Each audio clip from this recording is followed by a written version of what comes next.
Alright, Creature Commandos, Episode 5, The Iron Pot. Really two things to talk about in this episode. This should be a kind of short video. Just want to go over them both. First one, Frankenstein is bad. He's a bad, weird guy who does murders, and we always kind of knew that. But I wasn't sure, over the course of the 7 episodes, what his arc would be. Would he get a redemption? Is he, confused? Or is he, fully homicidal? Obviously, he's very possessive of the bride, but under the right circumstances, could he learn a lesson here? Or is he just pretty much an antagonist? And I am leaning towards he's just an antagonist now. Because as we see in his flashback, he killed that nice woman who nursed him to health, and then stole her dog. He always had the indication that obviously Eric Frankenstein killed Dr. Frankenstein, but he was a couple days old at that point. So I think explaining that as he's not able to process emotions makes complete sense. Now this character's been alive for over 100 years. He's gotten not necessarily more emotional intelligence, but more just experience being a person. And these new perspectives, especially the ones that you get from the Creature Commandos, are going to make him potentially less creepy when it comes to the bride. And I guess this flashback doesn't completely take that off the table, but it does seem like the parts from we're trying to emphasize are just that he is a murderer. He does not have empathy.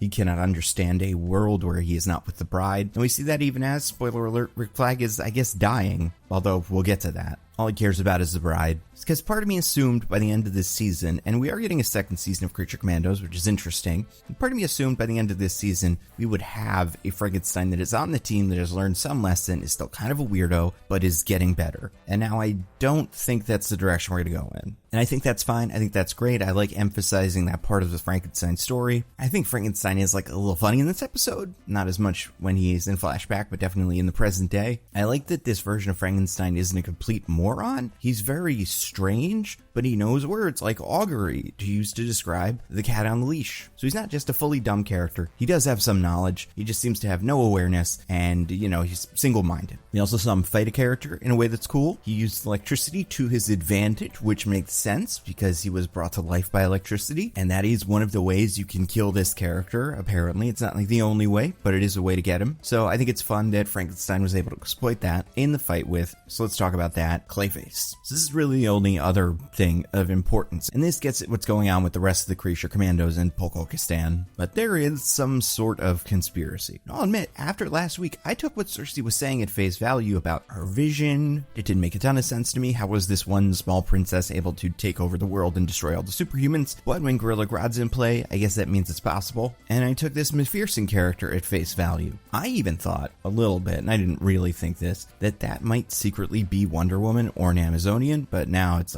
probably not that. And I'm trying to figure out, I'm going to do this in real time in this video, figure out what the hell's going on.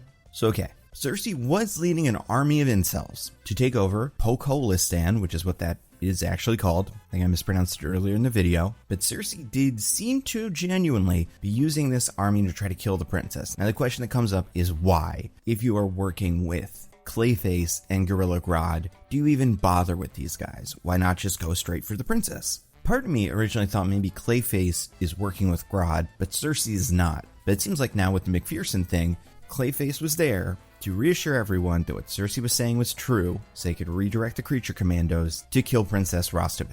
But why does Cersei want that? And why does Grodd want that? Is that what is going to happen? And just that Vision managed to leave Cersei out of the fact that she is working with Grodd and Princess Rostovik.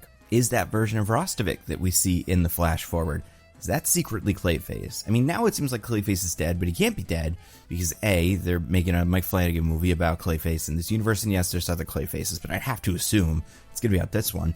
But also, Clayface is one of those characters that's really, really hard to kill. He will eventually reform himself. But why do they want to kill her so bad? And yet, if that was their goal, why did they choose to go about it in such a roundabout way? And then you wonder, well, does Gorilla Grodd even exist? Is he real? Because now what Amanda Waller saw may not be true. It may have just been something created by Cersei. Also, is there a world where Gorilla Grodd is controlling Cersei, maybe? But I don't know, just if Grodd wasn't in the picture, it wouldn't seem like he's doing any of this. It would seem like maybe there's some sort of network in place where if Cersei gets captured, Clayface will go in and get her out of prison and then, go do whatever. I also think it's weird that Clayface was able to fake this, right, and get her out of prison, and Waller didn't see this at all. Yet when Clayface does go out into the world as this professor, he immediately outs himself with the lesbians thing, which I know it's a comedy joke, but is there a world where the actual Professor McPherson did go and talk to Amanda Waller, everything Saoirse's saying is true, but then Clayface killed that person and took their place for some other reason? In case Amanda Waller came back? It just doesn't add up. And listen, Clayface wasn't even on our radar last week. I mean, like, we knew that character was going to show up in this, but we had no idea how or why. So maybe there's even more characters. Is this going to connect to Superman? Is Lex Luthor going to be a part of this? Like, we have a team potentially right now with Cersei, Gorilla Grodd, and Clayface on it, working together to do something, to kill this princess. That is incredibly significant. Is there a world where maybe a certain member of the Creature Commandos, like Dr. Phosphorus, who seems to be more violent than the rest, although I'm sure we're going to find out about him, and maybe he's a good guy, or maybe Frankenstein joins this Injustice Society or whatever they are. Also, and let's get into some incredibly slight spoilers, things we've definitely talked about in videos before, we know Rick Flag is in Superman and Peacemaker, so he doesn't seem to be dead, but he does seem to be dead. Wonder if they're going to use some magic or like science to resurrect him, turn him into a cyborg or something. I don't know, I'm definitely more confused than I was before. Like, if Cersei and Clayface are working together, maybe the Grodd thing's fake. Maybe she's like, we need to have somebody in that vision that's working with the princess, but she wants to kill the princess, replace him with Clayface. But that wouldn't work,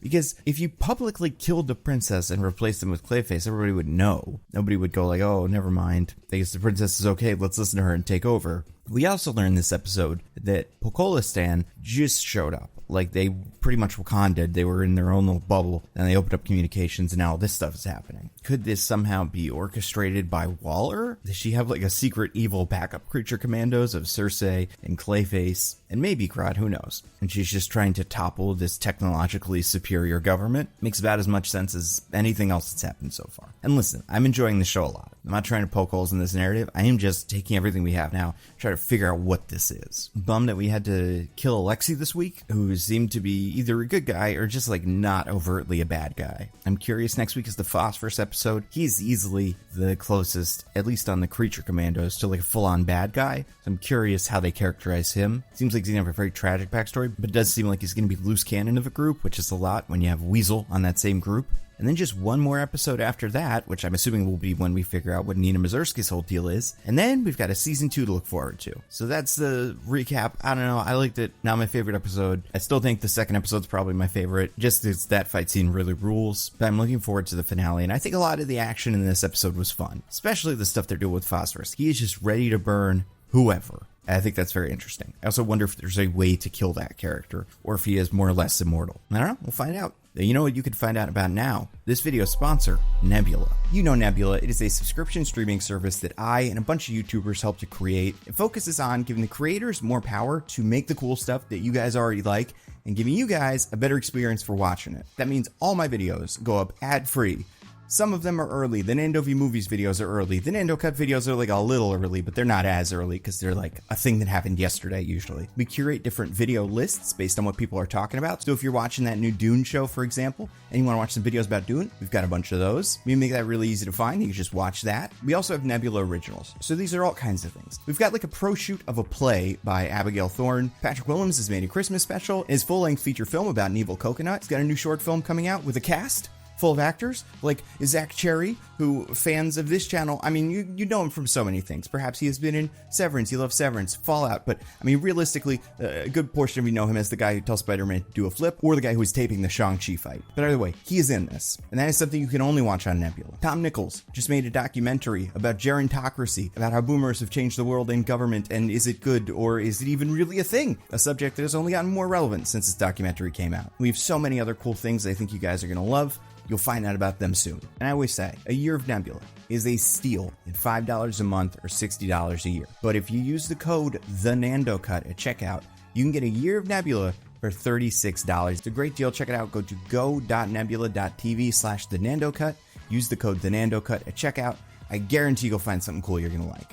That's all I got. Stay safe. I'll see you next time.